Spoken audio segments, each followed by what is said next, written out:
शेतकरी मित्रांनो, आपण इथं तीळ पेरणी केलेली आहे. तीळ गौरव 55 आणि तीळ पेरणी केल्यानंतर साधारणतः त्याच दिवशी रात्रीला आपल्या इथं लाईट होती. तर आपण साधारण 3-3 तासाच्या इथं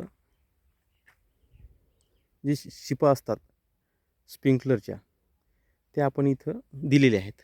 तर आपण इथं त्या रात्रीतून आणि दुसऱ्या रात्रीतून असं 2 दिवसामध्ये 2 रात्रामध्ये नाईटला लाईट असल्यामुळं आपण इथं सर्व क्षेत्र भिजून घेतलेलं आहे. तर अशा प्रकारे इथं त्याच दिवशी भिजून घेतल्यानंतर आज परिपूर्ण ओल आहे आणि हे आपलं क्षेत्र भिजवणं पूर्ण झालेलं आहे. आता पुन्हा आपल्याला अजून 2 दिवसांनी आपल्या तिळाची उगवणशक्ती बघायची, माती झाकल्या गेली की नाही ती, आणि नंतर आपल्याला परत एकदा याला इथं पाणी द्यायचं आहे. तर इथं पाणी देताना थोडीशी आपल्याला काळजी घ्यावी लागेल.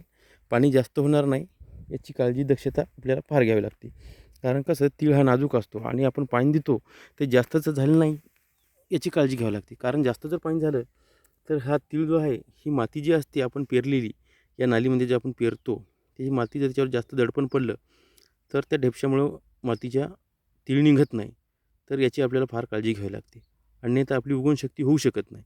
कारण तीळ हा फारच नाजूक असतो, त्याच्यामुळं एवढं आपल्याला दक्षतेची काळजी घ्यावी लागते.